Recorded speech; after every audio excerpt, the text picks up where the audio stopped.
Naila era uma mulher forte e inteligente, com uma amorosa família e um futuro brilhante, até que uma pessoa sem sentimentos atravessou seu caminho.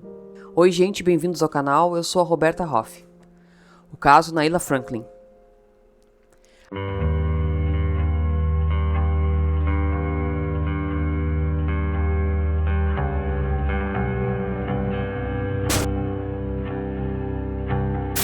A Naila nasceu no dia 12 de abril de 1979. Ela era filha de Lee Franklin e Maria Manor. A Naila tinha 5 irmãos. A Lia, que era 9 anos mais velha que ela e que era como uma segunda mãe para todos eles. Depois dela tinha a Marina, de 7 anos mais nova, 2 garotas chamadas Ashley, uma com um Y no final e a outra com 2 Es, e o irmão caçula John. Alguns eram irmãos e alguns deles eram meio-irmãos, mas eles não se diferenciavam entre eles, eles chamavam todos eles de irmão e irmã. A família morava em Chicago, Illinois. O pai da Naila era bioquímico e empresário.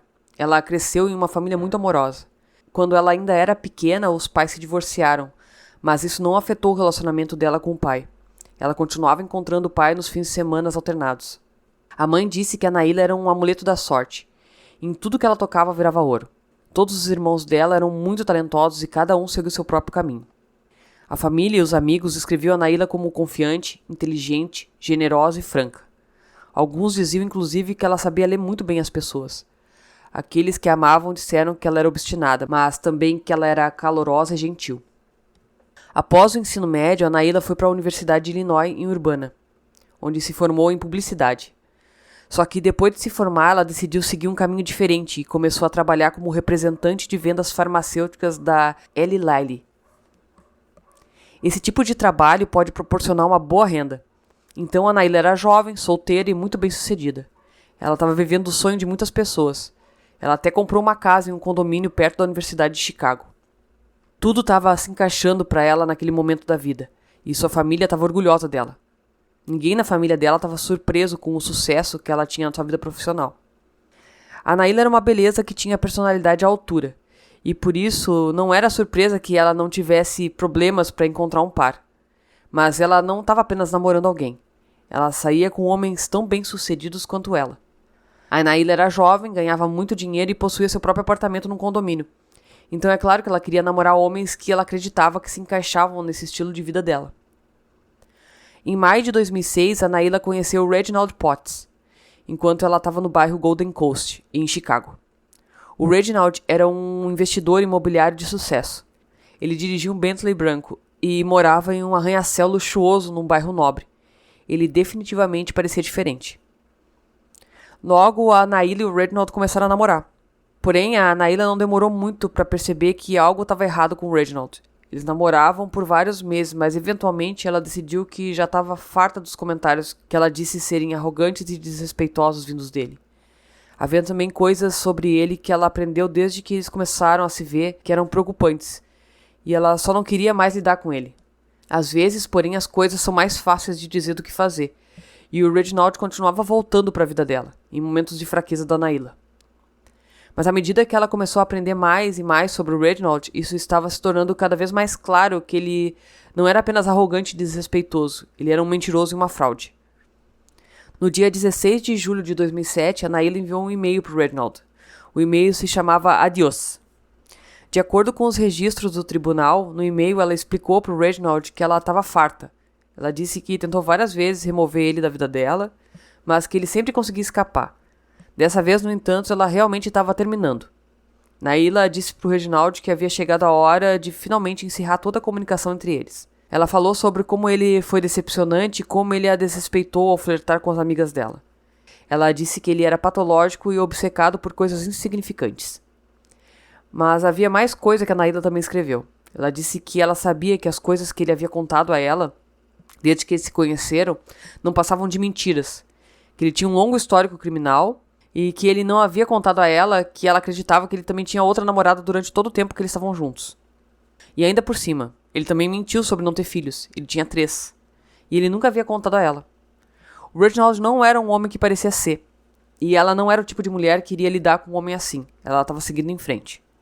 No mesmo mês em que ela decidiu parar completamente de se relacionar com o Reginald, a Naila conheceu um homem chamado André, quando ela estava numa galeria de arte. O André era um advogado que morava em Milwaukee. e após se conhecerem, os dois se aproximaram e começaram a namorar. A Naila gostou muito do Andre, ele era o oposto do Reginald.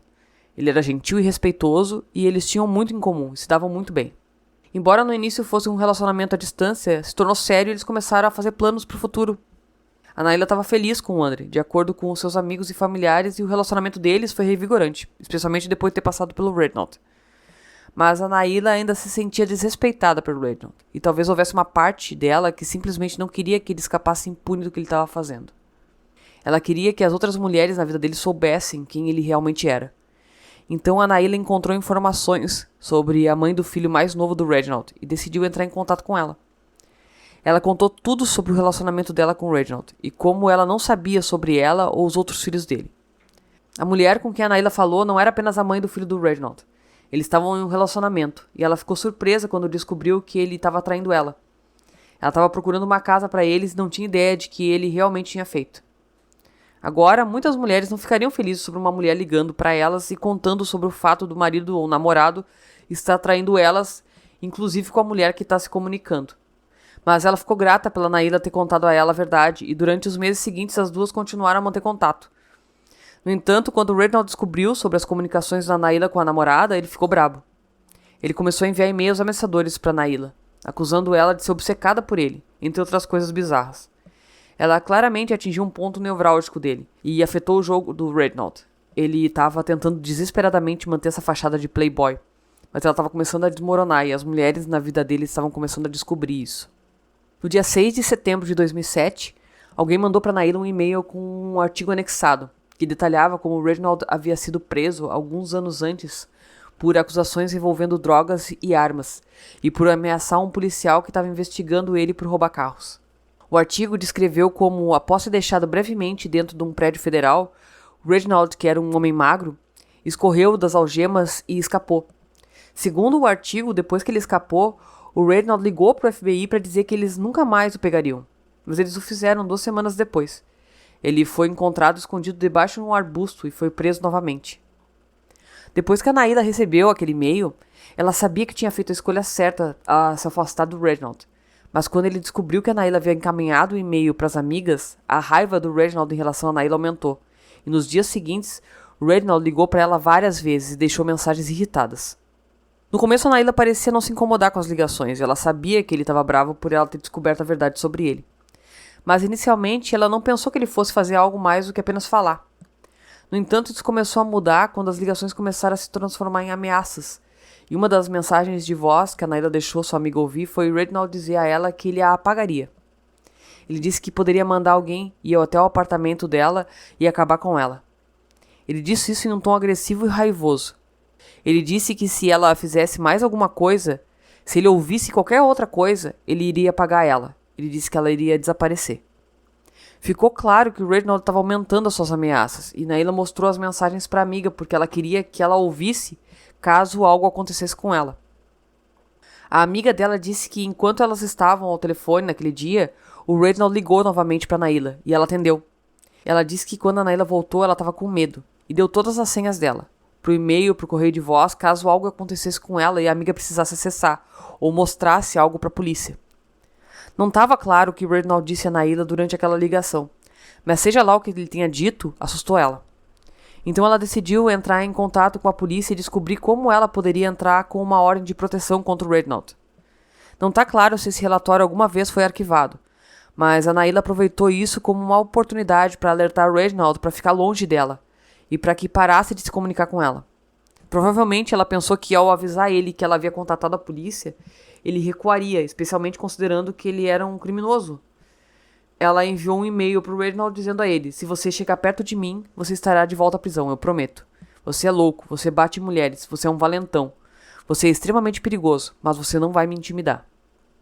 Na conversa que ela teve com a namorada e mãe do filho do Reginald, ela aprendeu que ele tinha um lado violento.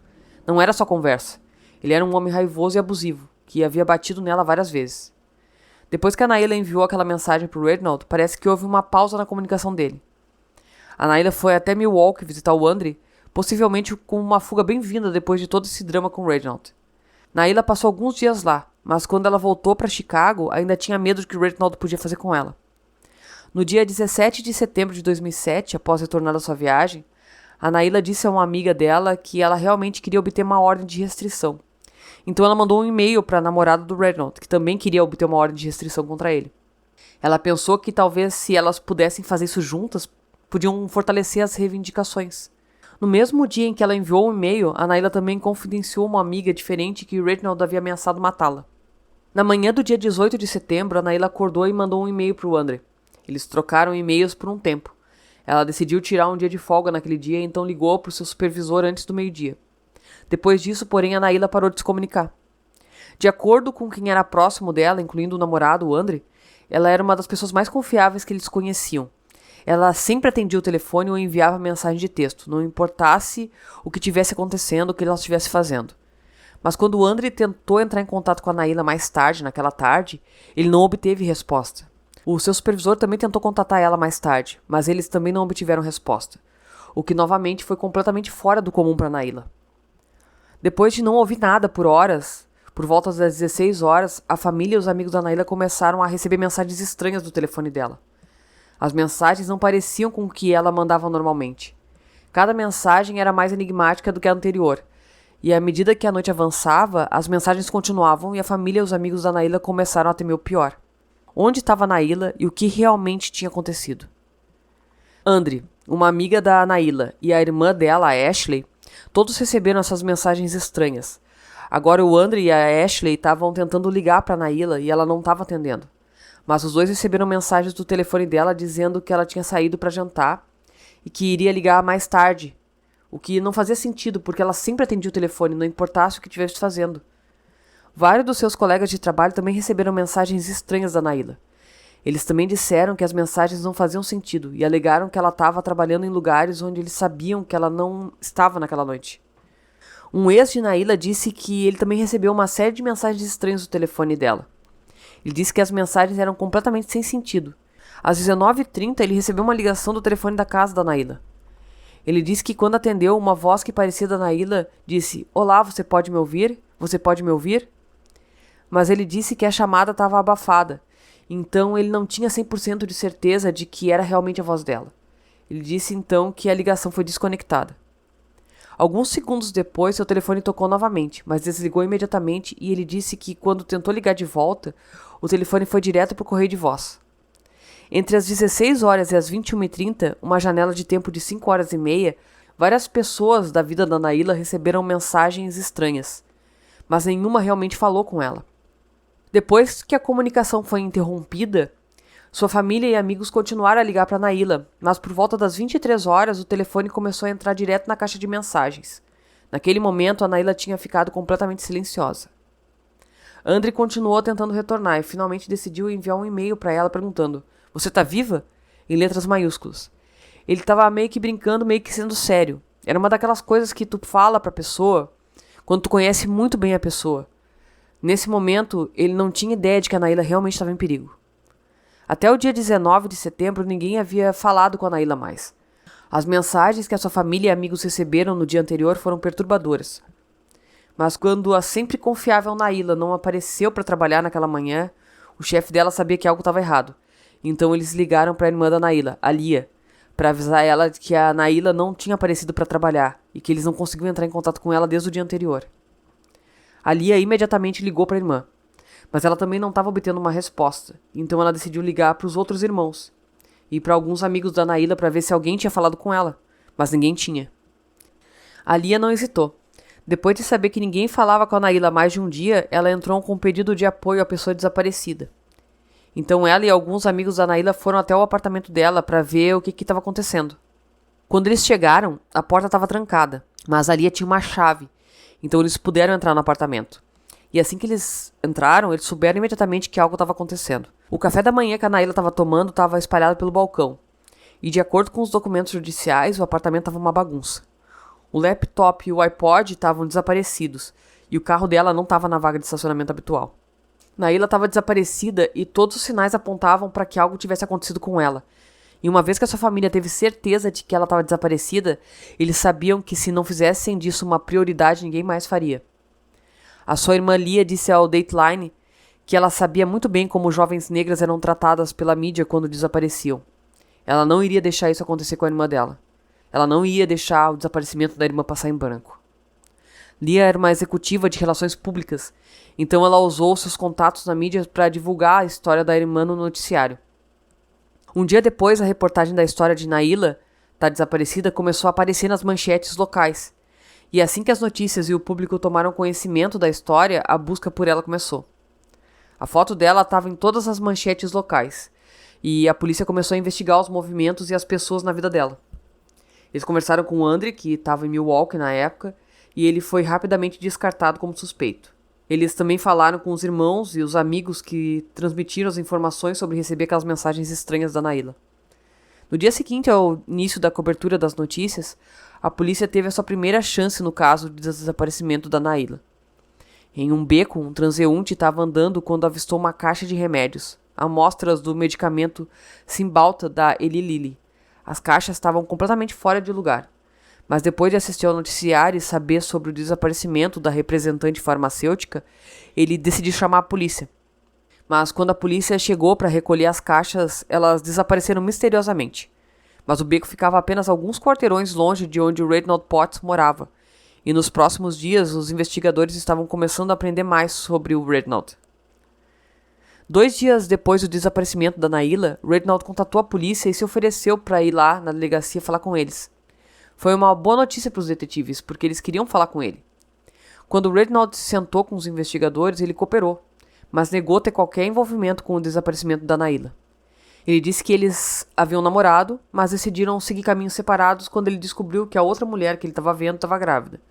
Ele também deu um álibi para o dia em que a Nayla foi vista pela última vez. Ele disse que no dia 18 ele acordou por volta das 11 horas e depois foi fazer algumas tarefas em lugares em Chicago. E durante as horas em que as mensagens estranhas vinham do telefone da Nayla. Ele disse também que tinha saído para fazer compras com 2 amigos e depois saiu para tomar uns drinks com uma outra mulher. A polícia decidiu deixar o Reginald ir e foram verificar o álibi dele. Entretanto, a busca por Nayla continuou. Sua família continuava investigando os bairros dentro e ao redor de Chicago e distribuíam tantos panfletos quanto eles poderiam. Em muitos desses casos, a informação é escassa e mesmo quando a polícia começa imediatamente a investigar, encontrar pistas pode ser quase impossível. Mas nesse caso, a polícia começou a encontrar informações imediatamente. No mesmo dia em que o pedestre encontrou as caixas da Cymbalta, perto do condomínio do Reginald, um oficial em Calumet City, um subúrbio de Chicago, perto da linha estadual da Indiana, foi patrulhar perto do campo de golfe River Oaks quando encontrou 6 caixas suspeitamente largadas em um estacionamento. Agora, quando ele saiu para verificar as caixas, ele viu que elas eram endereçadas a Nayla Franklin. Não tão ironicamente, o cunhado de Reginald era dono de um prédio naquele mesmo caminho. Quando os investigadores obtiveram os registros telefônicos no nome da Nayla, as peças do quebra-cabeça começaram a se encaixar. À medida que eles eram capazes de identificar seus últimos movimentos e conversas, eles descobriram que o telefone da Nayla tocou pela última vez em Calumet City e Hammond, outro subúrbio de Chicago. Mas eles não conseguiram encontrar nenhuma razão para ela estar em qualquer um desses lugares na noite em que ela desapareceu. Eles descobriram que várias ligações para o 911 foram feitas do telefone dela, mas não havia gravação de voz, apenas música. As chamadas foram feitas em uma área a apenas alguns quarteirões da onde o Reginald morava, em um período muito curto de tempo. A polícia começou a perceber que o Reginald Potts estava ligado a quase todas as pistas que eles estavam recebendo até agora. As caixas de medicamento que a Nayla comercializava foram encontradas perto do apartamento. Mais caixas com o nome dela foram encontradas perto de um prédio de propriedade do cunhado. E na noite em que ela desapareceu, o seu celular ligou para o 911 perto do condomínio dele. Ele cada vez mais se tornava uma pessoa de interesse. E uma vez que a polícia soube dos detalhes do que estava acontecendo entre a Nayla e o Reginald, e as semanas que antecederam o desaparecimento, ele subiu cada vez mais na lista de suspeitos. Mais tarde, no mesmo dia em que os registros do telefone celular foram recebidos pela polícia em um bairro de Raymond, cerca de 3 quilômetros de onde as caixas foram encontradas alguns dias antes, a polícia encontrou o carro da Nayla. Os investigadores revistaram o carro e olharam dentro do porta-malas. Eles disseram que estava uma bagunça. O carro foi revistado em busca de evidências, mas era óbvio que alguém tinha limpado o carro na tentativa de esconder as impressões digitais. No entanto, eles encontraram sangue dentro do veículo em alguns papéis, mas não havia outras evidências dentro do carro. Os investigadores vasculharam a área próxima onde o carro da Nayla foi encontrado, mas não encontraram nada naquela área no momento. Por 9 longos dias, a família da Nayla passou distribuindo panfletos e procurando por ela, esperando que se descobrisse que ela só estava lá fora, em algum lugar. Mas no dia 27 de março, a sua busca por Nayla chegou a um fim doloroso. Por volta das 3 da manhã daquele dia, em Calumet City, a polícia encontrou um par de fones de ouvidos pendurado em uma árvore atrás do prédio abandonado que o irmão de Reginald possuía. Naquela época, todos os policiais da região estavam cientes do desaparecimento da Nayla, e quando o policial viu os fones de ouvido, ele decidiu dar uma olhada mais de perto para ver se ele encontrava mais alguma coisa suspeita. A 6 metros da borda do estacionamento, parcialmente enterrada em uma cova rasa, ele encontrou o corpo da Nayla Franklin. Ela estava nua e claramente esteve lá durante dias. O corpo ficou tão decomposto que ela teve que ser identificada por meio de registros dentários. O legista determinou que a causa da morte foi asfixia e que ela estava morta de 8 a 12 dias antes de ser encontrada.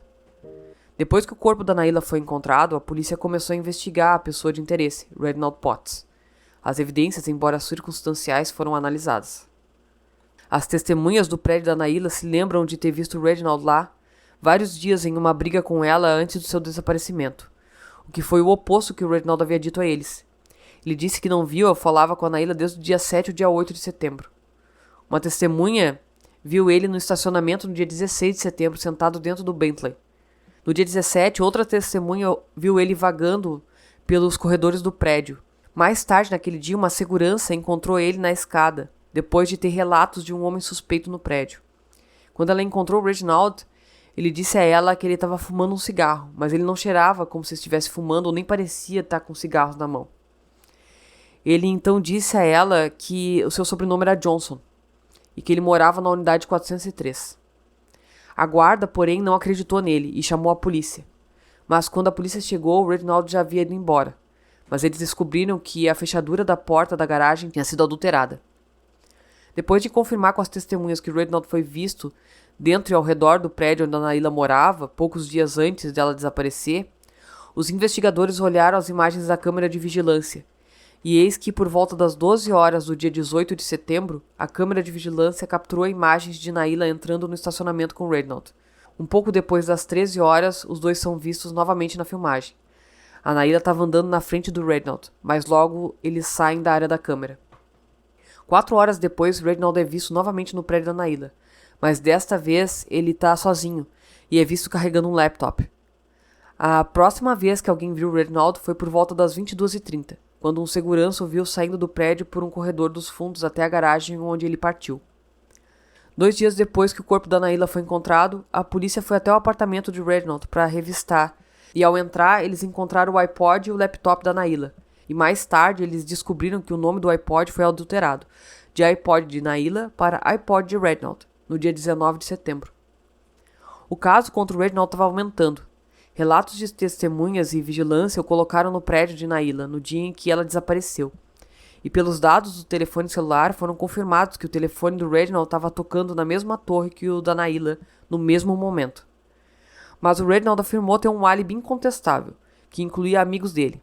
Então, quando a polícia entrevistou pela primeira vez os álibis do Reginald, eles confirmaram a sua história e seu paradeiro.